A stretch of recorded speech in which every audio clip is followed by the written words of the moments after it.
Sud Radio 10h midi, Valérie Expert. Média. Bonjour à toutes et à tous, heureuse de vous retrouver pour le 10h midi. Bonne semaine, très bonne semaine à l'écoute de Sud Radio. On est ensemble avec vous, avec Gilles Gansman. Bonjour Gilles. Oui, bonjour madame, comment allez-vous? Bonjour, ça va bien. Et allez, on entame notre deuxième semaine de confinement. Absolument. Allez, hop, et on est en ligne avec Simone Harari-Beaulieu. Bonjour.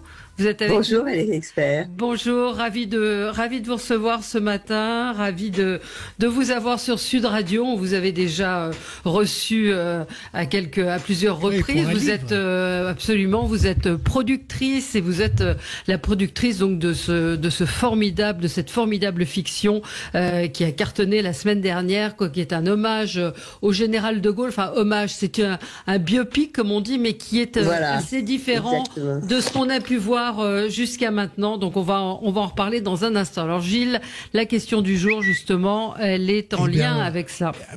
Évidemment, la question du jour, et puis il va avoir toute la journée énormément d'hommages.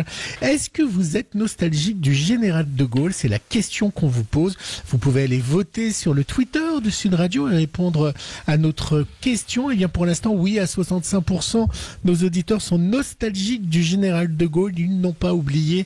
Et non à 35%. Vous pouvez aller voter et puis on donnera le résultat des votes tout à l'heure à 10h35 pour avoir la tendance et les réactions. Absolument. Donc ce soir, De Gaulle, l'éclat d'un secret, deuxième et dernière partie ce soir sur France 3. Vous l'avez sur France 2, pardon, 3 épisodes. France 2, oui, non mais c'était 3 épisodes sur France 2. On va en parler dans un instant. Exactement. Mais Gilles a regardé la télévision. Vous la regardez, Simone Harari, la télévision? Bien sûr. Oui. Vous regardez quoi? Surtout les fictions? Non, pas que. L'information, quand même, est une drogue. Et ce week-end, le suspense américain et la première apparition de Kamala Harris, c'était quand même des moments inoubliables. Absolument. Alors Gilles, je pense qu'il y aura... en parler. Évidemment, vous allez en parler dans votre zapping. Allez-y. Sud Radio 10h midi, Média, l'instant zapping. C'était la fin de l'après-midi, le début de soirée aux États-Unis quand les chaînes américaines interrompent leur programme et annoncent l'élection de Joe Biden. Il est 17h24. Les chaînes d'information américaines annoncent la nouvelle. Joseph Biden est élu 46e président des États-Unis. L'ancien vice-président est élu président. Former Vice President Joe Biden has been elected president. Le lendemain, 20h30 aux États-Unis, 2h30 du matin en France, Joe Biden s'adresse à la nation et tente de rassembler les Américains. Eh bien, cette allocution, Valérie, a fait une audience mondiale qui a dépassé les 80 millions de personnes qui l'ont regardé en direct. Tous ceux qui ont voté pour le président Trump, je comprends votre déception ce soir. J'ai perdu plusieurs fois au cours de ma carrière également. Mais maintenant, donnons-nous les uns les autres une chance. Il est temps de mettre de côté la rhétorique inflammatoire, de nous rencontrer, de nous écouter et de progresser ensemble. Arrêtez de traiter nos contreparties comme des ennemis. Ce ne sont pas nos ennemis, ce sont des Américains. Nous sommes tous des Américains. Mais je l'ai regardé moi aussi à 2h30 du matin. Vous l'avez regardé, Simone? 2h40. Vous êtes réveillé? 2h40. Vous étiez devant votre télévision? Ah oui, absolument. Ah oui, moi je suis restée jusqu'à la fin des discours, bien sûr. Exactement. Ouais. Et auparavant, j'ai appris après que le joli tailleur blanc de Kamala Harris avait un sens pour les Américaines. J'avoue, je ne l'avais pas perçu, je ne le savais pas. Il paraît que c'est un symbole des suffragettes et qu'une fois par an, toutes les filles au Congrès se mettent en blanc pour l'anniversaire des suffragettes et que tout le monde a très bien compris que c'était un message féministe. Un message, absolument. Il y avait plusieurs messages apparemment dans son discours, des messages un peu subliminaux. Gilles, on continue. Et puis à la fin, il y a eu un sublime feu d'artifice avec des drones, c'était assez incroyable. Et ben justement, auparavant sur les réseaux sociaux, sa colistière Kamala Harris a appelé Joe Biden et pour lui dire on l'a fait, on va être président. We did it. We did it, Joe. You're going to be the next president of the United States. Alors, cette image a beaucoup été sur les réseaux. Je ne sais pas si vous l'avez vu, Valérie et Simone. Elle était en jogging. Et, elle a été vue plus de 40 ou 50 millions de fois. C'est ouais, toujours la démesure américaine, mais même en France, elle a été extrêmement diffusée, cette image. Hein. Puis c'est un événement que beaucoup ont souligné et auquel vous serez sensible. Je pense aussi, Simone Harary-Beaulieu, le fait que pour la première fois, une femme est vice-présidente des États-Unis. Et comment? Voilà. Et comment? C'est très émouvant. Ouais. Et puis, donc, continuons sur la com, sur les réseaux sociaux. On va passer au Covid, Valérie. Eh bien, ces réseaux sociaux ont été mis en cause sur LCI par Mathias Vargon. C'est le chef de service des urgences en Seine-Saint-Denis. Écoutez ce qu'il dit des réseaux sociaux. Je pense que avant, alors c'est les réseaux qui font l'amplification. Moi, je suis aussi assez présent sur les réseaux. Je pense avant, on les entendait au bistrot, donc avec leurs voisins qui les entendaient. Ils étaient un peu bourrés, ils étaient un peu cons, et donc et on leur disait de rentrer à la maison quand ils étaient trop bourrés. Maintenant, ils sont à la maison, ils sont bourrés, ils sont toujours aussi cons, mais ils sont sur les réseaux. C'est assez bien vu. C'est assez bien vu. Sur LCI, chez Éric Brunet, Jean-Michel Apathy a dit oui à la stigmatisation de la jeunesse dans le cadre de la lutte contre le Covid. Oui, il faut stigmatiser la jeunesse. Si nous avons des discours complaisants vis-à-vis d'eux, on est foutu. On n'arrivera pas à stopper la circulation du virus. Bien sûr que l'attitude des jeunes aujourd'hui face au virus dans des sociétés comme les nôtres sont un problème. Il faut qu'ils restent chez eux comme les vieux. La fête, c'est fini, pour un temps indéterminé. C'est malheureux, oui. Ça fait chier, oui. Mais comment faire d'autre? Qui a une solution? Ouais. Qui a une solution? Et pour finir, Valérie, alors c'est notre chouchou à tous les deux, Valérie, c'est Sandrine Saroche qui est encore frappée avec le Covid. Vous savez, on est un peu infantilisé. Du coup, elle a détourné le fameux générique de L'île aux enfants. Écoutez bien. Voici venu le temps du reconfinement. Olivier Véran a tout prévu dans son plan. Devant le Père Noël, c'est ça l'essentiel. Gavons les GAFA, tuons l'artisanat. Autant fort des transports. Attention, n'oublie pas ton attestation, car la contravention qu'on va te coller va te coûter bonbon. Voici venu le temps du reconfinement. Emmanuel et Jean sont un petit peu à cran. Noël en présentiel, c'est ça l'essentiel. Voilà. Vous la connaissez, Sandrine Saroche? Pas du tout. Vous ne la connaissez pas? Alors, elle est chez Zemmour et Nolo sur Paris Première. Elle a beaucoup de talent. C'est une humoriste chansonnière qui a énormément de talent. On se retrouve dans un tout petit instant.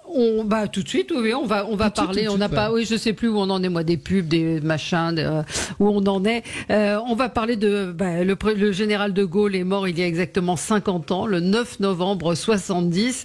Et Simone Harary, vous avez proposé à France Télévisions ce projet extrêmement ambitieux qui est celui d'un portrait intime du général de Gaulle. On pensait tout avoir vu, il y a déjà eu des films, sauf que celui-ci est très particulier puisque c'est un de Gaulle vu de l'intérieur, encore une fois avec un Samuel Labarthe assez exceptionnel. Déjà, je voulais savoir, quand vous avez proposé le projet à France Télévisions, ça a été banco tout de suite?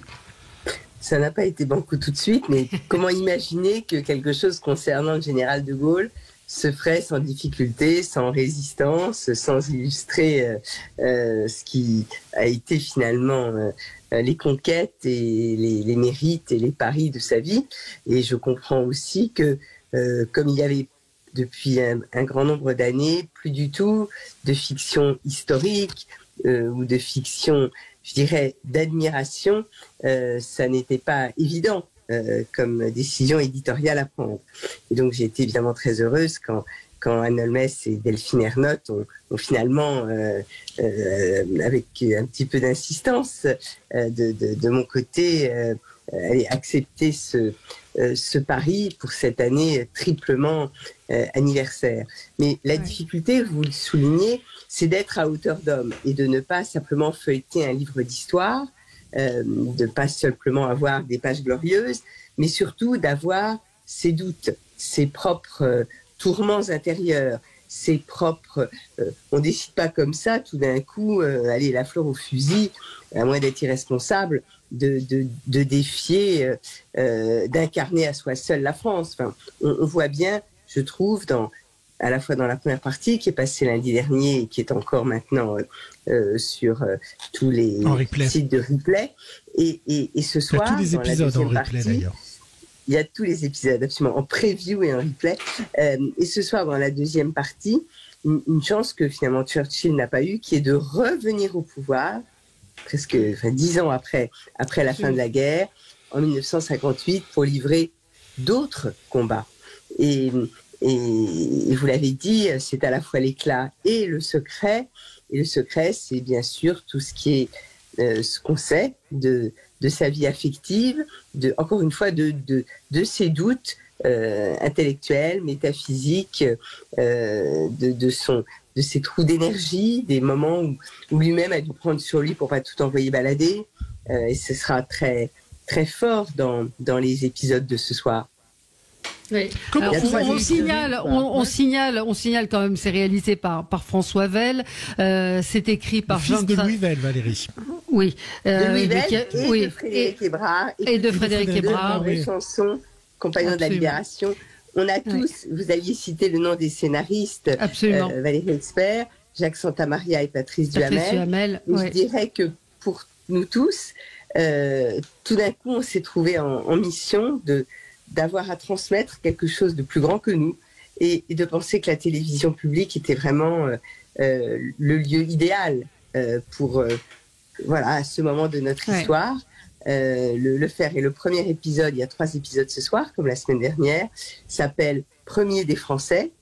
Naturellement, c'est aussi parce que ce sera l'élection au suffrage universel, mais voilà, c'est quand même dans l'histoire contemporaine, depuis le début du XXe siècle, on peut dire le premier des Français. Et donc, la BBC fait très régulièrement des films sur Churchill.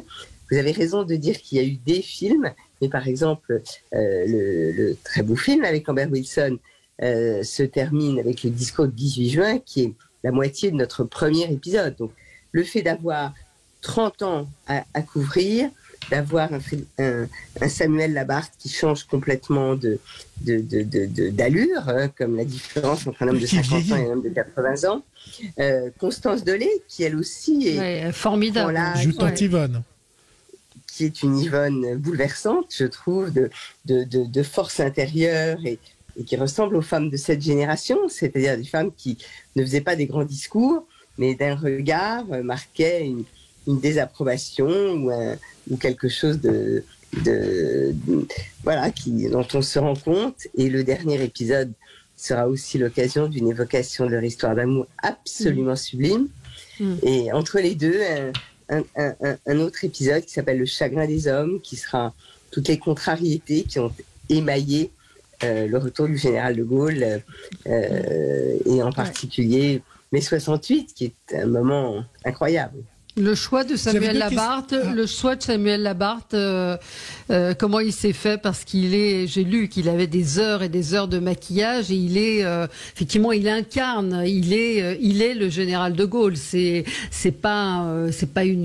n'est pas grimé. On a vraiment l'impression d'avoir le personnage devant nous. Comment vous avez eu l'idée de ce comédien formidable? Alors, je dirais la vérité. La première condition pour s'autoriser à penser à un comédien était qu'il mesure plus d'1m80. Tout comédien, aussi génial fut-il plus petit, déjà passait pas le casting. Samuel, quand on l'a sollicité, il a tout de suite dit banco. J'avoue que d'autres ont hésité, refusé. Et quand on l'a fait un essai habillage, mais dans l'essai, il a dit quelques phrases. C'était juste incroyable. Franchement, c'était facile parce que c'était Samuel Labarthe ou Samuel Labarthe. C'était une évidence. Qui n'a pas voulu mettre le costume de Gaulle comme comédien? Vous avez évoqué, Valérie Expert, plusieurs heures de maquillage. Vous avez raison. Et autant d'heures de démaquillage. Parce que nous, les filles, on sait très bien qu'une peau qui n'est pas démaquillée peut difficilement être remaquillée le lendemain. Et donc, en tout, vous avez 5 heures par jour. Il y a des matins où il était au maquillage à 6 heures du matin. Hein. Enfin, c'était vraiment... Et alors, en plus, il s'est tellement fondu, il s'est tellement investi, il s'est tellement projeté que je ne sais pas honnêtement comment il fait. Parce que quand on est le général de Gaulle pendant 3 mois de sa vie, ensuite, il faut atterrir. Hein. Je ne sais pas comment il a géré l'après de Gaulle, vous voyez. Quel comédien a refusé, parce que c'est bizarre de refuser de jouer de Gaulle dans sa carrière. Je comprends mieux le refus presque que l'acceptation, parce que c'est tellement écrasant, c'est tellement impressionnant, c'est tellement, comme disent les Américains, larger than life. Hein, oui, il faut vraiment le sentir, il faut le sentir et être complètement dans le personnage. Vous avez été étonné par le succès, 4 800 000 téléspectateurs, 19% de part d'audience, France 2 qui est arrivé en tête de toutes les chaînes, c'était pas forcément gagné, hein. Vous êtes très gentil de le souligner. Écoutez, je dois dire que c'est Stéphane Sidbon-Gomez qui, le premier, m'a dit « Non, toi, tu crois que tu as fait une production prestigieuse.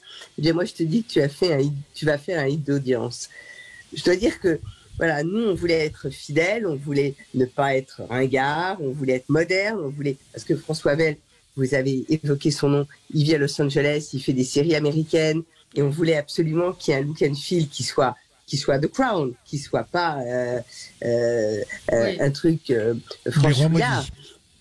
Non, vive les rois maudits à l'époque où ça existait, et qui soit justement l'ambition d'un Barma au XXIe siècle, aujourd'hui. Voilà, donc tout ça est une écriture visuelle, une musique, un rythme, c'était pas évident du tout.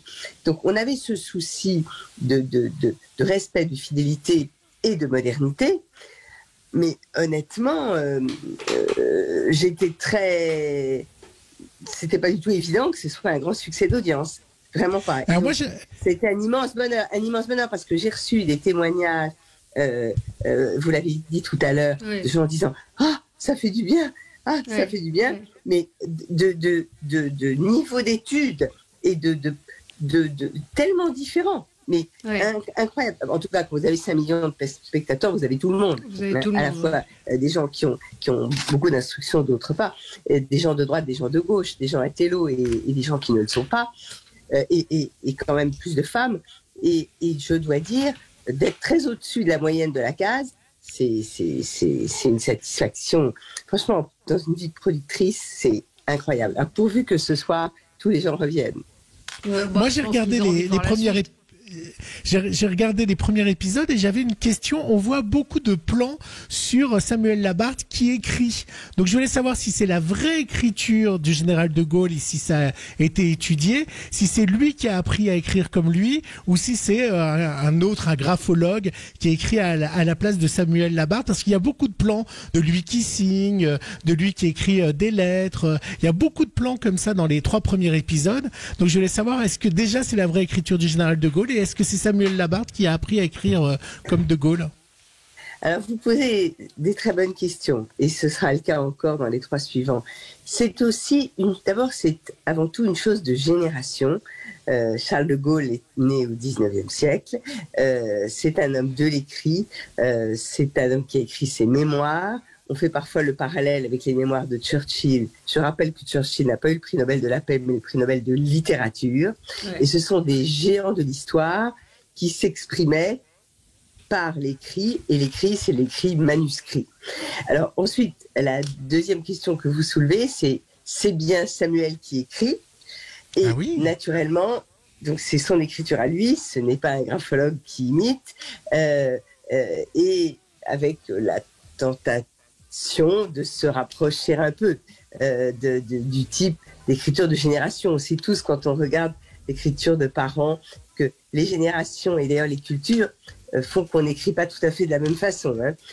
Donc il s'est un peu rapproché. Mais c'est plus le principe d'être assis à sa fenêtre, à la boisserie, avec, imaginez-vous, ça aussi c'est très émouvant. D'être dans cette ambiance, oui, c'est ça, ouais.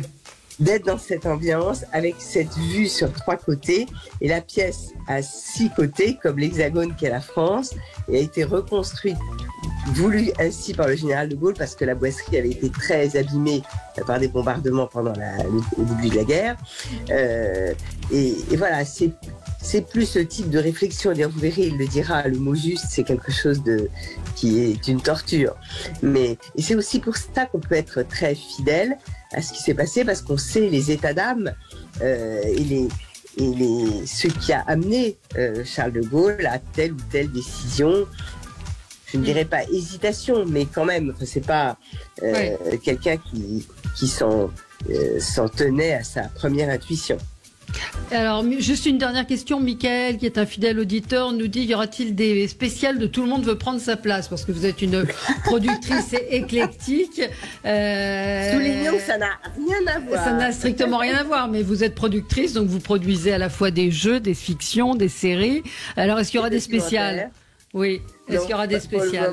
Pour le moment, ce n'est pas envisagé. Alors oui, des spéciales Noël, des spéciales comme on fait déjà, mais ça va dépendre aussi bien sûr des choses qui vont être permises ou interdites pendant le tournage. Pour le moment, on respecte très très soigneusement, naturellement, toutes les indications. Les mesures sanitaires, merci, avec la distance. J'ai appris ce matin qu'on disait le chat pour dire le soluté hydroalcoolique, SHA, les professionnels appellent ça ainsi, et même pour le public qui vient. C'est compliqué pour les jeux. Hein. C'est très compliqué. Donc on fait des spéciales habituel, mais il n'y a pas de prime time envisagé, si c'est ce qu'il veut dire. Voilà, c'était la question. Merci Simone Harary-Beaulieu d'avoir été avec nous. Donc ce soir sur France 2, on va pouvoir voir la suite donc de cette grande fiction sur le général de Gaulle. Demain, France 2 diffusera Charles de Gaulle, histoire d'un géant. Lundi prochain, De Gaulle bâtisseur sur France 3 et un doc stupéfiant, l'artiste de Gaulle. Ce sera sur France 5. Merci Gilles, la question Twitter. Oui, beaucoup d'hommages donc sur le général de Gaulle, on vient de le voir avec vous. Êtes-vous nostalgique du général de Gaulle? Oui, à 63%. Valérie, pour nos auditeurs qui ont beaucoup voté, non à 37%. Frédéric nous dit non, car je ne l'ai pas connu, mais si je l'avais connu, j'aurais répondu oui. Et puis, nos auditeurs précisent que de Gaulle, il n'y a pas beaucoup de gens qui arrivent à la cheville de Gaulle. Cela ne fait que souligner la médiocrité de ses successeurs sans succès. Voilà, merci. on a des amoureux de Gaulle. Voilà, chez nos auditeurs, madame. Merci à vous Gilles. On se retrouve